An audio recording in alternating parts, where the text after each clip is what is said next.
Sunshine academy उत्तरोला में जो हमारी सीरीज यूपीटेट और सीटेट के इंपॉर्टेंट क्वेश्चन की जो चल रही है, आज उसका हमारा चौथा वीडियो है।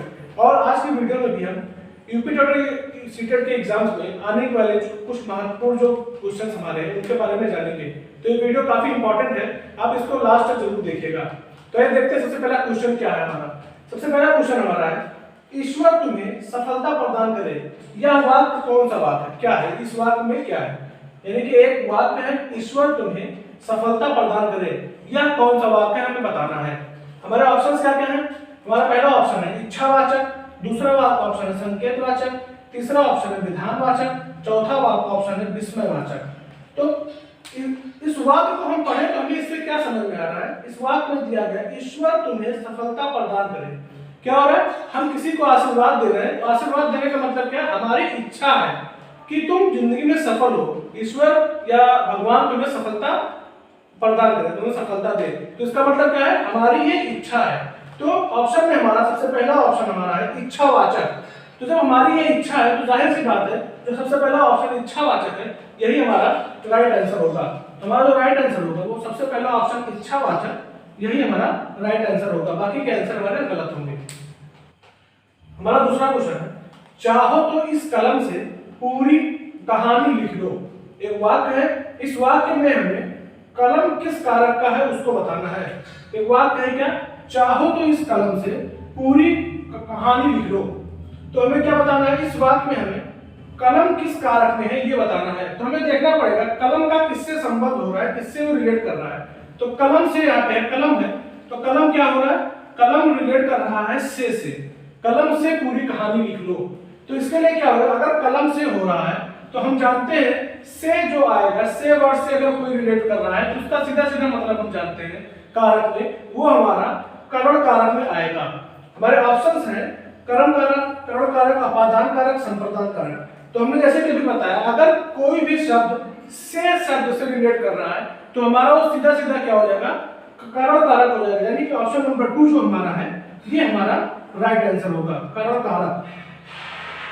हमारा तीसरा क्वेश्चन है, मैं उस लड़की से मिला था जिसकी किताब खो गई थी। एक वाक्य हमारा लिखा हुआ है, क्या है?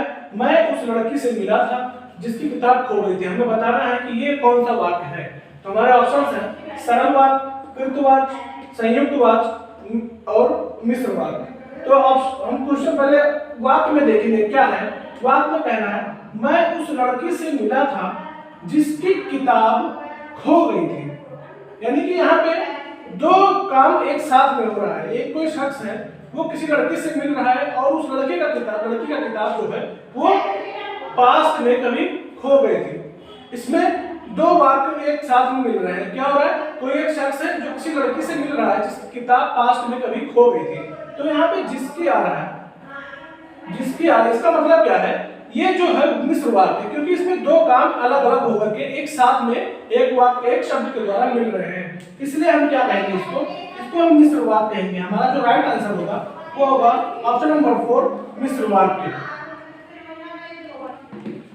हमारा अगला क्वेश्चन है, मैंने एक फूल देखा जो खिल रहा था।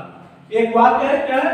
मैंने एक फूल देखा जो खिल रहा था। इस वाक्य में हमें जो रेखांकित हमारा जो अंश है इसको बताना है ये कौन सा वाक्य है। यानी कि जो हमारा वाक्य है मैंने एक फूल देखा जो खिल रहा था, इसमें जो अंडरलाइन वाला पोर्शन है इसको बताना है कि ये कौन सा वाक्य है। तो हमारे ऑप्शंस हैं विशेषण उपवाक्य, संज्ञा उपवाक्य, क्रिया विशेषण उपवाक्य, कोई नहीं। तो सबसे पहले हम जानेंगे कि जो हमारा रेखांकित भाग है उसमें क्या कह रहा है। इसमें कह रहा है कि मैंने एक फूल देखा, यानी कि किसी ने एक फूल देखा जो खिल रहा था। तो क्या हो रहा है इसमें? इसमें वो फूल की विशेषता बता रहा है कि वो खिल रहा था, वो उस टाइम कंटिन्यू होकर के खिल रहा था, वो एक फूल की विशेषता बता रहा है। तो इसके लिए हम जानते हैं विशेषता जब कोई बताता है कोई शब्द किसी भी शब्द की विशेषता बताता है उसको क्या कहते हैं? विशेषण कहते हैं। तो जैसा कि हमारे इस वाक्य से एक चीज क्लियर हो जा रही है, क्या हो रहा है? फूल खिल रहा था तो इसका मतलब खिल रहा जो था वो उस फूल की विशेषता बता रहा था। तो विशेषता बताने का मतलब है कि वो हमारा विशेषण वाक्य होगा। तो जो ऑप्शन नंबर फर्स्ट हमारा है विशेषण उपवाक्य, ये हमारा सही ऑप्शन हो जाएगा। हमारा अगला क्वेश्चन है, जहां जहां वह गया उसका सम्मान हुआ। इस वाक्य में रेखांकित वाक्य जो है वो बताना है हमें कि कौन सा वाक्य है। तो वाक्य क्या है, जहां जहां वह गया। इसमें क्या हो रहा है, क्रिया विशेषण हो रहा है। हम सीधा सीधा पहले बता दे रहे, क्यों, क्योंकि इसमें दो चीजें एक साथ में हो रही है। एक तो वो जा रहा है, जा रहा है मतलब गया है, तो क्या हो रहा है, एक काम हो रहा है, क्रिया हो रहा है, और उसका सम्मान भी हुआ है, तो उसके साथ में विशेषण ऑटोमेटिक जुड़ गया, उसका सम्मान जो हुआ है वो विशेषण हो गया। तो हमारा ऑप्शन है संज्ञा उपवाक, विशेषण उपवाक, क्रिया विशेषण कोई नहीं। तो हम जानेंगे संज्ञा उपवाक तो होगा नहीं, क्योंकि यहाँ पे किसी का नाम नहीं है, कोई भी पर्सन प्लेस या थिंग का कोई भी नाम नहीं है, इसकी वजह से संज्ञा उपवाक नहीं है। विशेषण, विशेषण यहाँ पर कोई भी पर्टिकुलर विशेषण शब्द यहाँ पे इस्तेमाल नहीं हुआ है। यहाँ पे एक काम हो रहा है, उसके साथ में काम की विशेषता बता रहा है वो, इसलिए क्या होगा, वो हमारा जो ऑप्शन नंबर 3 है क्रिया विशेषण, यही ऑप्शन हमारा राइट आंसर होगा। ऑप्शन नंबर जो 3 है क्रिया विशेषण, यही हमारा राइट आंसर होगा। हमारा अगला क्वेश्चन है, इनमें से कौन सा शब्द समूहवाचक संज्ञा है। यानी कि जो हमारे ऑप्शंस हैं उनमें से हमें बताना है कि समूहवाचक संज्ञा कौन सा है। मिठास, सोना, सभा, इनमें से कोई नहीं। तो समूहवाचक क्या होता है, जिस जगह पर कोई भी चीज का गैदरिंग हो, यानी कि जहां पर कई सारे लोग इकट्ठे हो, उसको समूह बोलते हैं।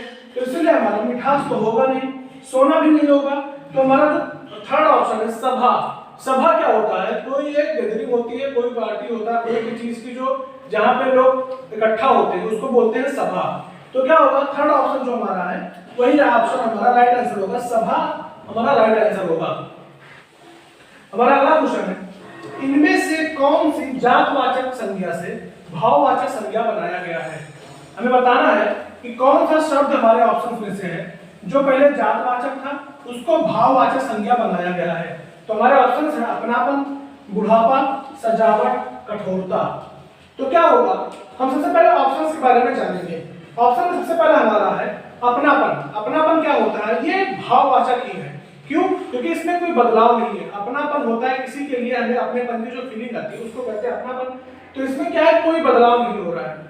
दूसरा ऑप्शन हमारा बुढ़ापा है। तीसरा ऑप्शन हमारा है सजावट। तो सजावट क्या होगा, ये हमारा जो होगा ये ना तो भाववाचक है ना तो जातवाचक, ये कोई दूसरा संज्ञा होगा, तो इसके लिए ये भी नहीं होगा। कठोरता जो हमारा है, कठोरता हमारा भाववाचक है, किसी के प्रति हम कठोर हो गए, हमारे अंदर कठोरता का भाव है, इसलिए ये भाववाचक हो गए, इसमें भी कोई बदलाव नहीं। लेकिन जो बुढ़ापा है, बुढ़ापा जो होता है वो क्या होता है, ये भाववाचक में एक अवस्था होती है, अवस्था होती है। जैसे कि जातवाचक पहले वो होता है, इंसान होते हैं, तो इंसान क्या हुआ, इंसान एक जात है, तो इंसानों में ही क्या होता है, वो बुढ़ापा इंसानों में ही आता है। क्यों, क्योंकि इंसानों की एक अवस्था होती है बुढ़ापा, एक उम्र की एक सीमा होती है, उसको हम कहते हैं बुढ़ापा। तो क्या हुआ है, ये शब्द जो है वो जातवाचक से आ करके हमारे भाववाचक में हमारा ये शब्द इस्तेमाल होने लगा। इसीलिए क्या हुआ है, बुढ़ापा जो शब्द है वो जातवाचक से भाववाचक में बदल गया है। इसलिए जो हमारा राइट आंसर होगा वो होगा ऑप्शन नंबर 2 बुढ़ापा। ऑप्शन नंबर 2 जो होगा वो हमारा राइट आंसर होगा। हमारा अगला क्वेश्चन है, इनमें से कौन सा शब्द पुल्लिंग है। यानी कि हमारा ऑप्शन में से हमें बताना है कि पुल्लिंग कौन सा शब्द है। हमारा ऑप्शन है अदालत, दूसरा ऑप्शन है गिलास, तीसरा ऑप्शन है पहला और दूसरा दोनों, और चौथा ऑप्शन है इनमें से कोई नहीं। तो सबसे पहले पहले ऑप्शन के बारे में जानेंगे, अदालत। अदालत क्या होता है, अदालत के बारे में हम बोलते हैं जैसे कि अदालत की कार्रवाई शुरू की जाए, अदालत की अगर आ गया तो जाहिर सी बात है वो स्त्रीलिंग होगा, पुल्लिंग नहीं होगा। गिलास क्या है, गिलास में पानी पियो, गिलास रखा जाता है, रखी नहीं जाती है, या गिलास उठाया जाता है, उठाई नहीं जाती है। तो इसमें क्या होगा, गिलास जो होगा हमारा राइट आंसर होगा, यानी कि गिलास जो है ये हमारा पुल्लिंग होगा। हमारा जो राइट आंसर होगा वो होगा ऑप्शन नंबर 2 गिलास। हमारा अगला क्वेश्चन है, प्राण प्रिय का समानार्थी शब्द बताइए। यानी कि एक शब्द है हमारा प्राण प्रिय, उसका हमें समानार्थी शब्द बताना है। हमारे ऑप्शन है सहचरी, संगिनी, अर्धांगिनी, प्रेमिका। तो क्या होगा, हमारा जो राइट आंसर होगा वो होगा अर्धांगिनी, क्योंकि प्राण प्रिय होता है हमें जो प्राणों से प्यारा है उसको बोलते हैं प्राण प्रिय। तो क्या होगा, अर्धांगिनी जो होता है पत्नी को बोलते हैं। पत्नी का मतलब हुआ पत्नी हमारी है तो हमें प्राणों से प्यारी, उसको कोई भी दुख होगा, कोई भी मुसीबत होगा, उसके लिए हम अपने जान तक न्यौछावर करने के लिए तैयार रहते हैं। इसीलिए हम इसको अर्धांगिनी जो हमारा राइट आंसर है यही होगा। यानी कि ऑप्शन नंबर जो 3rd है अर्धांगिनी, यही हमारा राइट आंसर होगा। तो आज का हमारा अंतिम क्वेश्चन है, अरे उसने तो कमाल कर दिया। एक वाक्य है, हमें बताना है कि ये कौन सा वाक्य है। तो हमारे ऑप्शन है प्रश्नवाचक, विस्मयबोधक, इच्छावाचक, निषेधवाचक। तो हम सबसे पहले ऑप्शन को सबसे पहले हम देखेंगे हमारा जो वाक्य है उसको देखेंगे क्या है। तो वाक्य में हमारा है अरे उसने तो कमाल कर दिया, और क्या है वाक्य में हमारा एक विस्मयादित चिन्ह लगा हुआ है। इसको इंग्लिश में एक्सक्लेमेटरी साइन कहते हैं, यानी कि एक विस्मयादित चिन्ह लगा हुआ है। तो इसका मतलब ये चिन्ह अगर लगा हुआ है तो इसका सीधा सीधा मतलब है कि जो हमारा राइट आंसर होगा वो हमारा विस्मयबोधक होगा, यानी कि ऑप्शन नंबर 2 जो हमारा है ये हमारा राइट आंसर होगा, विस्मयबोधक। तो आज की क्लास में हमने यूपीटेट और सीटेट के कुछ एक्सपेक्टेड इंपॉर्टेंट क्वेश्चंस के बारे में जाना। अगली क्लास में हम और भी कुछ उससे भी बेटर एक्सपेक्टेड क्वेश्चंस के बारे में जानेंगे। तो हमारे चैनल को लाइक शेयर और सब्सक्राइब करें। धन्यवाद।